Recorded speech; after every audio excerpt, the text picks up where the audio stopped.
Whenever I teach ultrasound training, I always break it down into 3 different stages.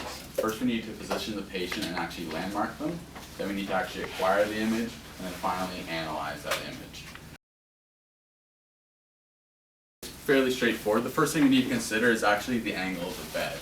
So I'm not too familiar with using these, but I'm assuming most people will be in some degree of bed elevation. So you want to try and minimize that for the analysis if you can, but whatever you do is just record it and make sure you keep that same bed angle across all assessments, because it can affect your landmarking and everything.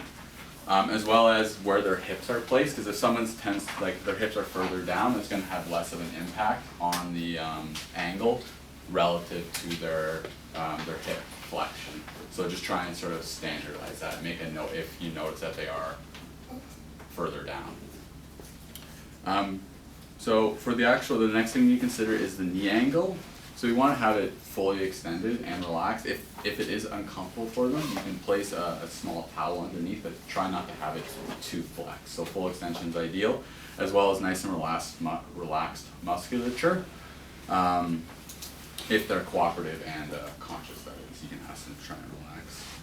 And then the last thing that's probably the most important aspect is the lower leg rotation. So oftentimes when people are relaxed, that lower leg tends to flop out to the side like that, and that's going to change both our landmarking and how that gravity affects the muscle.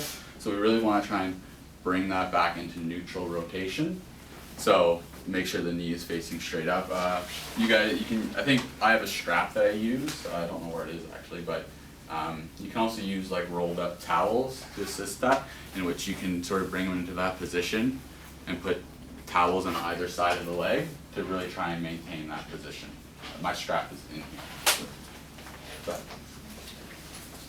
So we have this strap that I use, but just to sort of make sure that their legs aren't rolling out. I don't think it's as feasible in the ICU, so towels are probably your better option.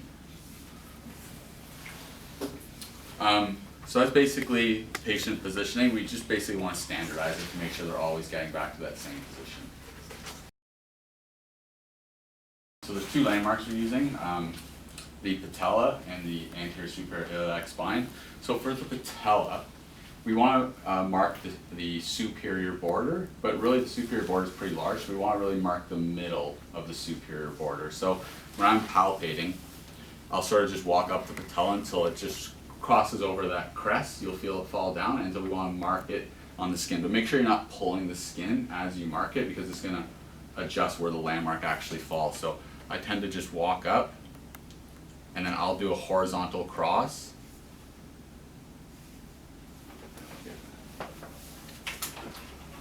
Skin marker.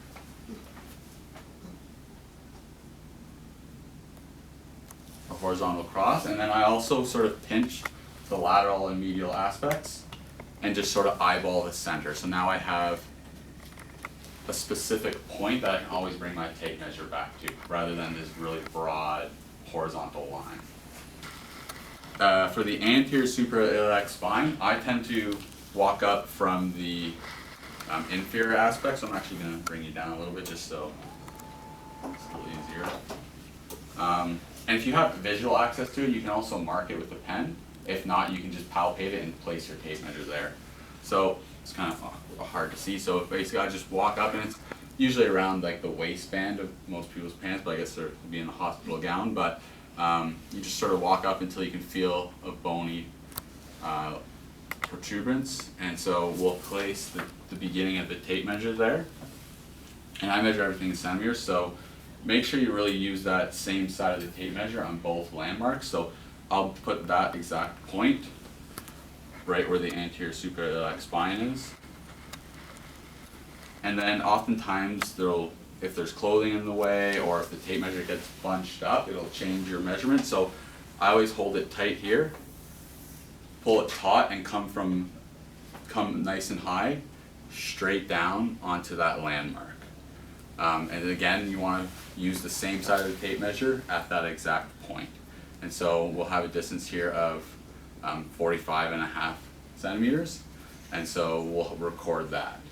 And we're really taking 2/3 of that distance, which is 15 centimeters.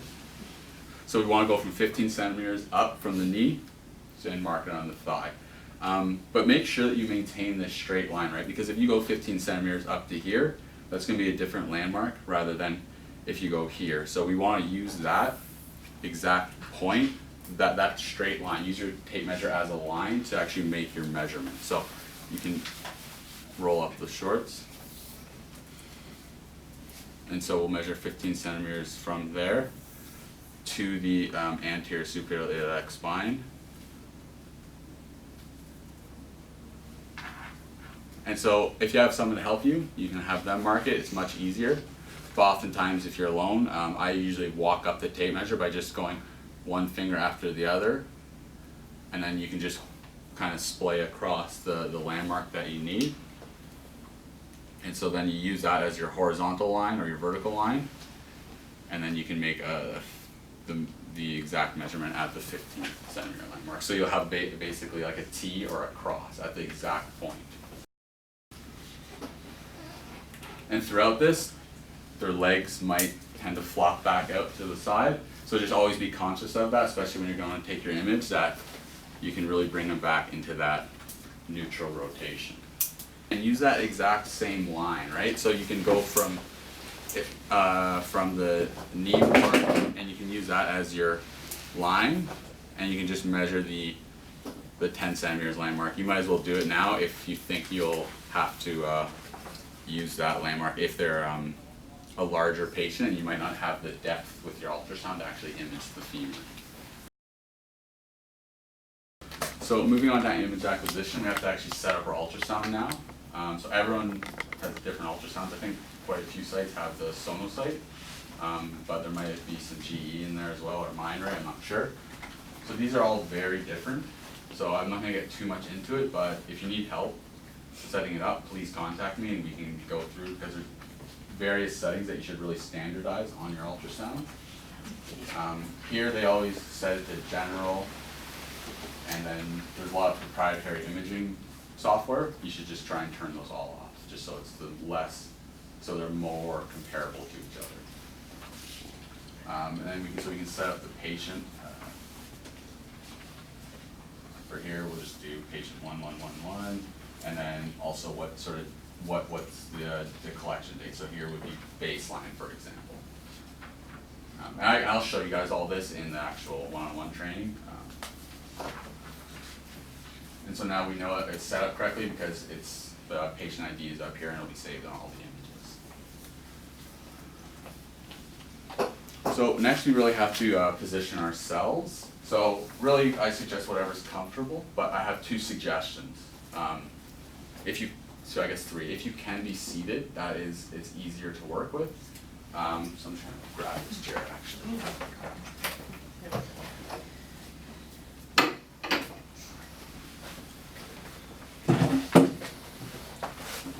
And so oftentimes when you are using the probe, if you just let the probe sort of just hang out, the cord tends to pull, and it just makes it more challenging to get a correct tilt. So I always put the cord around the back of your neck. It just supports it better, so you're not getting as much pull. And then the second thing, and this is probably the major one, is you have such gross movements with your shoulder and elbow, and we don't really need that to actually manipulate the probe. All the movement you need is right here in the fingertips. So if you guys take a bunch of rolled up towels and you can put it on the bed, you can rest your elbow. Because now look, this is all the movement you're going to need to do your adjustments. And by resting your elbow, it takes out a lot of degrees of freedom, makes it much easier to get a good image. So when we actually go to take the image, we're applying the gel. So everyone's using the linear probe in this case, rather than the curved linear or phased. So you want to apply it as you're applying toothpaste, but you want a good amount of gel on it. The more it always helps.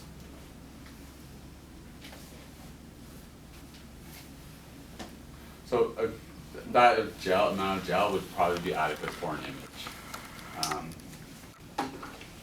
And so you can adjust your depth, usually between 4 and 4.9, somewhere in there is probably adequate for most people, but you can adjust your depth as needed for the image. So feel free to go as much or as little as you need. So when we actually go to hold the probe, all probes have markings on them. This one has this little circle here, and that corresponds to that. There's a little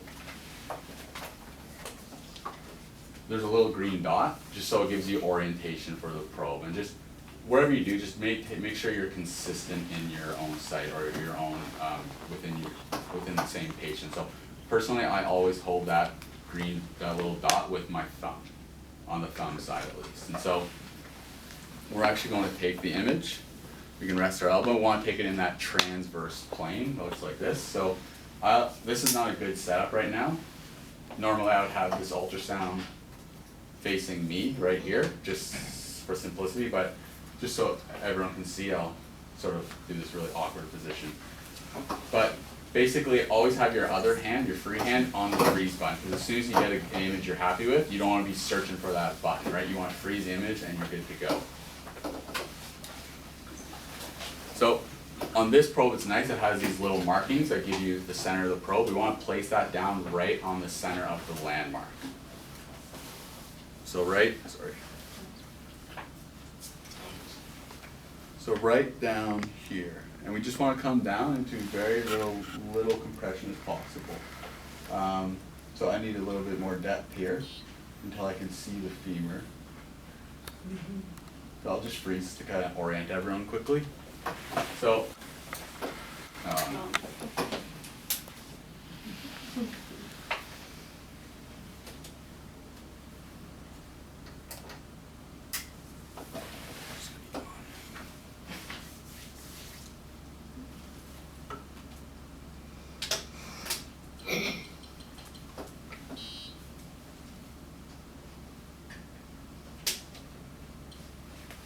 okay, just to orient everyone. So the probe is like as if we were imaging it like this. So the skin, we have the bright gray line right there is the skin, subcutaneous fat. Here's the rectus femoris, vastus intermedialis, and then that bright white spot there is the femur. And so basically there's two criteria I have when we're trying to get a good image like this is we want minimal compression and we want a good probe tilt. So for minimal compression, really, this is actually a pretty good image. So you can see there's this black area above the skin, and that's the gel. So there's a thick layer of ultrasound gel between the probe and the actual skin. So there's no contact between those two, so you're not really inducing any sort of tissue depression. As well as if you look at the skin and the muscle, they're nice and concave. They're not flat. So I'll show you what a compressed image looks like. So here, there's no longer that nice layer of gel between the probe, as well as you can see the skin is completely flat. So there's full contact here, and so and now we're depressing the skin, we're depressing the muscle, and this image wouldn't be adequate for analysis anymore, so we have to retake it. So for probe tilt, because if we're tilting the probe like this versus like this, we're going to get different thickness values. So we need to make sure we're as perpendicular as possible. You can do it visually, but really the best way, if you look on the screen, you can see the femur down here. And so as I tilt it, it disappears. Like it gets really fuzzy. So as I'm tilting it back, you get that really bright echo. When you have a bright echo, it's completely perpendicular to the bone. And so really you tilt back and forth until you get that bright echo. When you see that, you can then freeze it and do your analysis. So those are really the two main criteria you're looking for. Honestly, the best way to do it is have the gel on the probe and come down at first contact and get a good image. If you come down and you're adjusting it and moving the probe around, you're just pushing the gel out of the way, and it's going to be very difficult to get that minimal compression. So you really need to have fresh gel and just come down and touch it, and with minor movement is where you'll get the best image.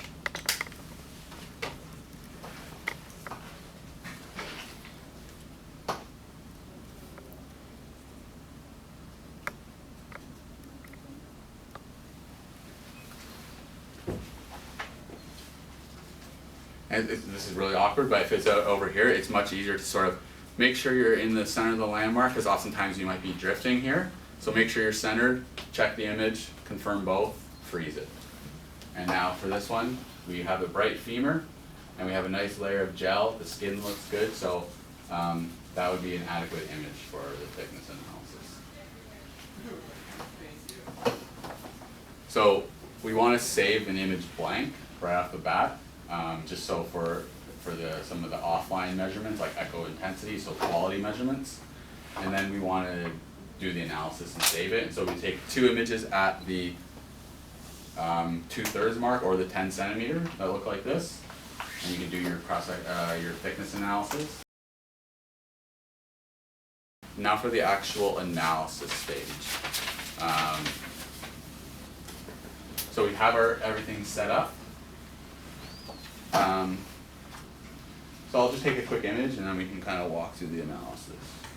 So for the thickness analysis, there's a caliper tool here, and all ultrasounds have caliper tools, or they should, and it'll set the calipers. For this protocol, you want to start with the center of the rectus femoris, and so you can just sort of visually eyeball it on either side, and you just want to pick the center of it. I saw a lot of people the other day in which they are sort of using their fingers as mini rulers. That's actually a nice idea. Some people, you can see a connective tissue sheath that actually divides the rectus femoris in half. And right here, you can see this little connective tissue line that comes up on some people, maybe not on others, probably not so much in the critically ill, but if you do see it, you can maybe try and confirm that you're in the center. So you can set your caliper, and you basically want to go to the top of the fascia, but the lower border of it, that's on the side of the muscle. So, and then you can set it by hitting select, which will change to your other caliper tool. And then you want to come down to the femur and use the shortest distance possible. Again, coming onto the very anterior aspect of the femur. And so this is a very nice one in which you can just sort of scroll across until you see what the distance is, and then you can save that analysis and also record that in your CRF data sheet.